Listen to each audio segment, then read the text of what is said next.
Hi students. आज आपके सामने एक क्वेश्चंस रखता हूं। Let's see this question. ये क्वेश्चन सीरीज का है। क्वेश्चन में टर्म्स को जोड़ना है, पहला टर्म, दूसरा टर्म, तीसरा टर्म, ऐसे जोड़ते जोड़ते इनफाइनाइट टर्म्स तक जोड़ना है। क्वेश्चन क्या है? देखो, क्वेश्चन है, पहला टर्म है 9/5 स्क्वायर इंटू 2 इंटू 1। दूसरा टर्म है 13/5 का पावर 3 इंटू 3 इंटू 2। तीसरा टर्म है 17/5 का power 4 into 4 into 3, up to infinite terms. इस तरह से आपको बताना है और इसको जोड़ करके इसका वैल्यू बताना है। देखो, ऐसा तो देखने में ये question first time it is a very difficult. देखने में लग रहा है कि बहुत भारी क्वेश्चन होगा। मैं कह रहा हूं कि इस टाइप के क्वेश्चंस आपको जेई मेंस में, जेई एडवांस में इस टाइप के क्वेश्चंस आ सकते हैं, किसी अन्य कंपटीशंस में इस टाइप के क्वेश्चंस आ सकते हैं। और बट क्या ऐसे क्वेश्चन हम लोग सॉल्व कर सकते हैं विथ बेसिक नॉलेज? क्लास 10 में जो कुछ हमने पढ़ा था, क्या उसके बेसिस पे मैं ऐसे सवाल को सॉल्व कर सकता हूं या नहीं? क्योंकि देखो, क्वेश्चन आईआईटी जेई में, जेई एडवांस में या मेंस में जो क्वेश्चंस होते हैं वो डिफिकल्ट क्वेश्चन देखने में डिफिकल्ट लगते हैं। You have to apply your basic concept. थोड़ा कोशिश करो, बढ़ो, लेट्स ट्राई। देखो सॉल्व होता है कि नहीं होता है, कहां तक पहुंच पाते हैं। तो देखिए, अगर इस क्वेश्चंस को अगर मैं सॉल्व करना चाहता हूं तो मैं बता सकता हूं कि यहाँ पे 9 है, 13 है, 4 17 है, 17 के बाद यहाँ पे 21 आने वाला है। यानी अगला टर्म अगर कोई मुझे पूछे तो 21 डिवाइड बाई 5 इंटू 5 इंटू 3 4, इस टाइप से हम बोल सकते हैं। तो अगर मैं कह रहा हूं कि मान लो कि ये हमारा एस है, ये हमारा है, तो can we write this is the first term plus the second term plus third term, like this up to infinite terms, up to infinite terms. ठीक है। मैं इसको कह रहा हूं कि सारे टर्म को मैं जोड़ देता हूं। कोई आदमी ऐसा लिख सकता है, sigma n is equal to 1 to infinity and t n. Okay, n का मान 1 2 3 ऐसे कर सकता था। तो पहला टर्म है, ये दूसरा टर्म है, ये तीसरा टर्म है। सो क्या आप इसको देख के बता सकते हो यार कि तुम्हारा nth टर्म क्या होगा? इसमें से पहला है, दूसरा है, तीसरा है। Yes, you can. You think about, you can say कि what will be your nth term। देखो, यहां पे 5 का पावर 2 है। कैन यू राइट 5 का पावर n प्लस 1? अगर मैं n का मान 1 रखता हूं तो 5 का स्क्वायर मिल जाएगा। n का मान मैं 2 रखता हूं तो 5 का पावर 3 मिल जाएगा। n का मान 3 रखता हूं तो 5 का पावर 4 मिल जाएगा। वेरी गुड, कितना आसान है। सो मैं ये लिख सकता हूं 5 का पावर n प्लस 1। अब यहाँ पे 1 इंटू 2 है, तो कैन वी राइट यहाँ पे, हियर इट इज n और here it is n plus 1। देखो, n का मान 1 रखेंगे पहला टर्म मिल जाएगा, n का मान 2 रखेंगे तो ये टर्म मिलेगा, n का मान 3 रखेंगे तो ये टर्म मिल जाएगा। ओके, अब तो बताइए 9 13 17, अब इसके लिए nth टर्म क्या होगा? सो क्लास 10 में आपने अरिथमेटिक प्रोग्रेशंस तो पढ़ा था ना। क्लास 10 में अरिथमेटिक प्रोग्रेशंस अगर हमने पढ़ा था, सो 9 13 17 लाइक दिस। ये कितना है भाई? देखो, ये 4 का डिफरेंस है, 4 का डिफरेंस है। सो हम लोग क्या बोलते थे, nth term is equal to a plus n-1 into d. तो यहां बोलते थे n, a first term, this n-1, और कॉमन डिफरेंस कितना था? 4। So you can write it is 9 plus 4n-4 is equal to 5 plus 4n। 5 plus 4n you can write. ठीक है। सो इसका मतलब यहां पे देखो जरा, हम बैक जाते हैं। Can we write it is 5 plus 4n। सोचिए, n का मान 1 रखिए, 1 रखेंगे तो 4 प्लस 5 9। n का मान 2 रखते हैं, 4 दूनी 8 प्लस 5 13। n का मान 3 रखते हैं, 4 3 12 5 17। So this is, this way you can say कि your nth term is this. अच्छा, आप पूछेंगे सर वाह, nth टर्म तो आपने बता दिया। तो अगर nth टर्म अगर हमने बता दिया तो how we can solve this question? कैसे इसको पूरे सबको जोड़े भाई? इनफाइनाइट टर्म्स तक जोड़ना है। सो मैं क्या कर रहा हूं कि अगर nth टर्म ये है, सो देखिए nth टर्म हमने क्या लिखा, nth term is equal to, I write it is 5 plus 4n divided by 5 का power n plus 1 into n plus 1 into n। Okay, अब मैं ये कह रहा हूं कि इस सवाल को बनाने के पीछे जो क्लू है, जो टेक्निक्स है, वो टेक्निक जो है आपको समझना पड़ेगा। वो थोड़ा सा बस ये समझना पड़ेगा कि can we write this in terms of this one.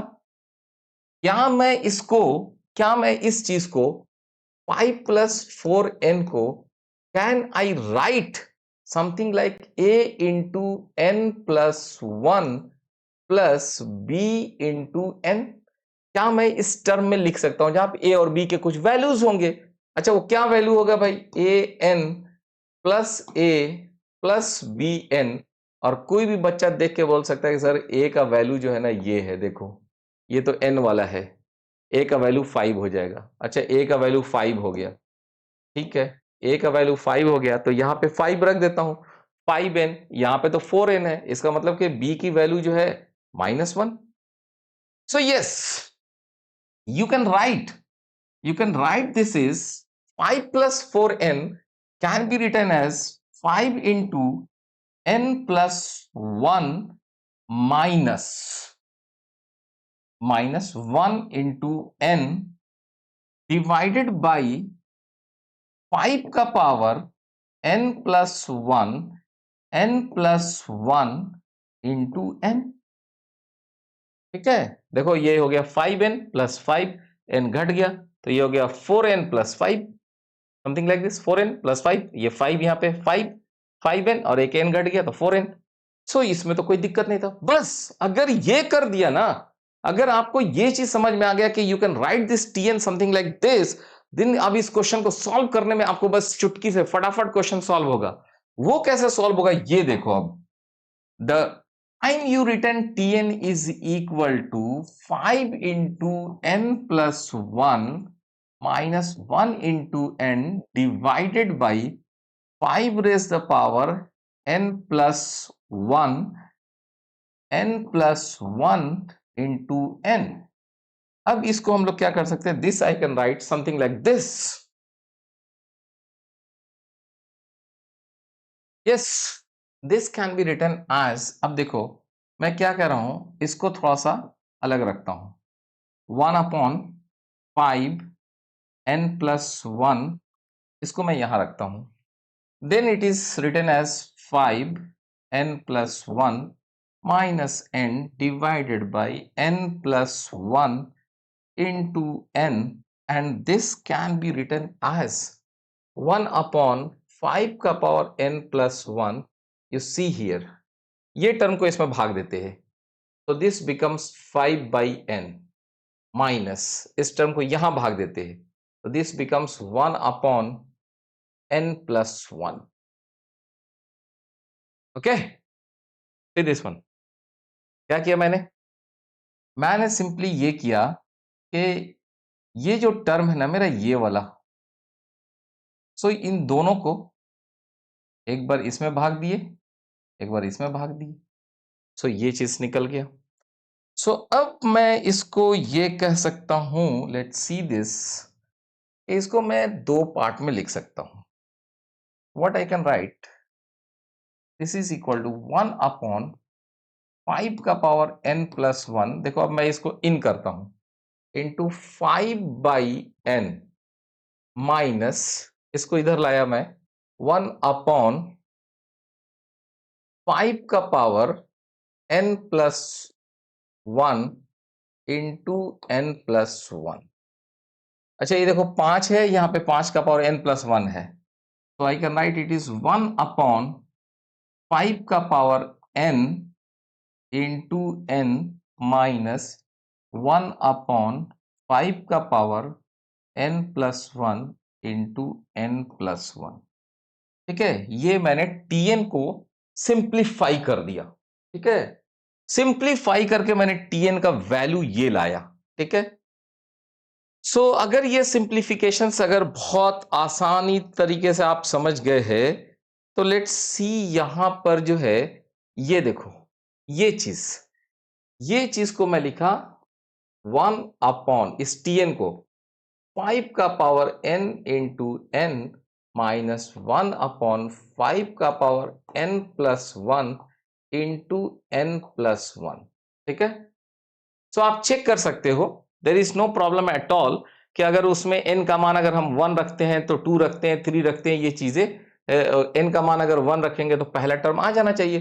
देखो अगर n का मान इसमें 1 रखते हैं तो पहला टर्म के लिए क्या आएगा, वहां पे देखो, यहां पे आ जाएगा 1 अपॉन 5 का पावर 1 इंटू 1 माइनस 1 अपॉन 5 का स्क्वायर इंटू 2। मैं n इज इक्वल टू 1 पे चेक कर रहा हूं। सो ये कितना हो गया भाई, ये हो गया 5 का स्क्वायर इंटू 2। ठीक है, 5 का स्क्वायर इंटू 2। अब इसे भाग देते हैं, तो इसे भाग देंगे तो यहां पे हो जाएगा मेरा 10। यहां पे भाग देता हूं, इसको भाग दिया मैंने 5 से, 5 का पावर 1 है ना, इसमें भाग दिया तो 5 इंटू 2 10 हो गया। इसे भाग दिया 1 हुआ, तो ये हो गया 9 अपॉन 5 का स्क्वायर इंटू 2। देख रहे हो, ये चीज आ गया। तो ये चीज आ सकता है। सो अब आपके पास क्या हुआ कि ये जो टीएन है ना, ये 2 पार्ट में बढ़ गया, मतलब टी1 भी 2 पार्ट में है, टी2 भी 2 पार्ट में है। बेसिकली क्या निकल कर आया, निकल कर ये आया कि T N is equal to 1 upon 5 का power n into N minus 1 upon 5 का power n plus 1 into N plus 1। ठीक है, सो ये चीज निकल कर आया। अब मैं क्या कर रहा हूं, लेट्स स्टार्ट। T1 n का वैल्यू 1 रखिए, 1 अपॉन 5 का पावर 1, 1 का पावर 1 माइनस 1 अपॉन 5 का स्क्वायर इंटू 2।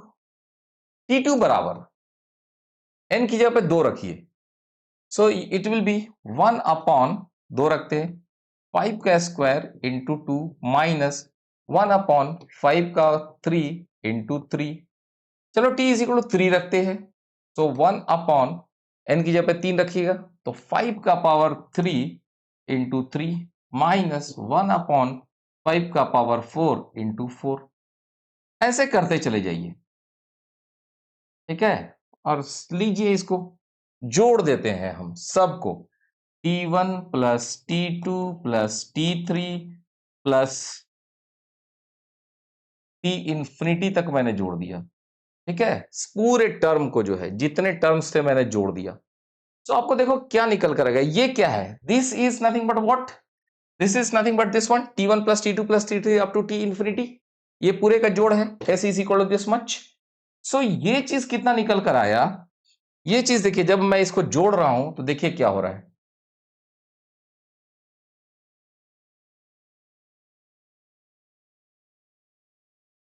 तो ऐसे करते करते पूरा कैंसिल हो जाएगा, बचेगा क्या, बचेगा क्या, पूरे जोड़ में सब तो कैंसिल होते चला जाएगा यार, ये टर्म इससे कैंसिल, ये टर्म इससे कैंसिल, ये टर्म इनसे कैंसिल, और जो इनफाइनाइट टर्म्स होगा, जो लास्ट टर्म होगा, उसमें ये कटेगा, यहां पे तो इन्फिनिटी, ये पूरा पार्ट जीरो हो जाएगा। ये पार्ट जब ये इनफाइनाइट हो जाएगा, ये पार्ट तो बहुत ही बड़ा, ये जीरो हो जाएगा। अरे अल्टीमेटली क्या बचा, अल्टीमेटली ये बच गया भाई। So this value is simply is equal to 1/5। This value is simply 1/5। So अगर आप देखो तो ये सवाल जो इतना डिफिकल्ट सवाल आपको दिख रहा था, आप पूछेंगे सर ये जब हम nth टर्म पे जाएंगे, जब इनफाइनाइट टर्म पे जाएंगे, t मान लीजिए t इनफाइनाइट पे जा रहे होंगे, so this is something like n tending towards infinity, मतलब 1/5 n into N minus 1/5 n+1 into n+1, जो जोड़ते जा रहे होंगे कटते जा रहा होगा, तो ये भी कटेगा। ये सोचिए कि ये बचा हुआ होगा इनफाइनाइट टर्म पर, लेकिन उस समय इसकी वैल्यू कितनी हो जाएगी, 5 का पावर यहाँ पे इंफिनिटी, नीचे इंफिनिटी, 1/इंफिनिटी, इट विल बिकम जीरो, तो this term will be zero. तो 1/5 minus zero, simply this term is, final answer is 1/5। So देखो कितना आसान है सवाल सॉल्व करना, सवाल को समझना, सवाल देखने में कितना डिफिकल्ट लग रहा था ये सवाल, कि भाई ये सवाल कितना डिफिकल्ट है, लेकिन जब हमने इसको तोड़ने की कोशिश किया T1 plus T2 up to nth term को लिया, और इस nth टर्म को दो पार्ट में तोड़ने की कोशिश किया। कब सोचा, मैंने देखा कि ये टर्म है ये वाला, और ये टर्म है यहाँ पे, तो इसको मैंने यहाँ पे थोड़ा सा ये वाला चीज आइडिया लगाया था कि this is equal to this a n plus one plus b into n के फॉर्म में लिख के ए और बी का वैल्यूज निकाल लिया था। ऐसे करके फिर मैंने इसको दो पार्ट में यहाँ पे बांट दिया था, और फिर मैंने फाइनली जो है आपको दिखाया कि देखो इसको ऐसे लिखा जा सकता था, और फिर मैंने इसको जोड़ दिया n is equal to 1 2 3 up to infinity लेकर। सो क्वेश्चन तो बहुत ही सिंपल है, क्लास 10 से थोड़ा सा लेवल हल्का सा ऊपर है, थोड़ा सा सोचने की जरूरत है, बट क्वेश्चन टिपिकल है, आगे एग्जाम्स में आ सकते हैं। तो what I can say that keep on learning, कभी रुको मत यार, सीखते रहो। मिलते हैं फिर अगले वीडियोस में। Thank you.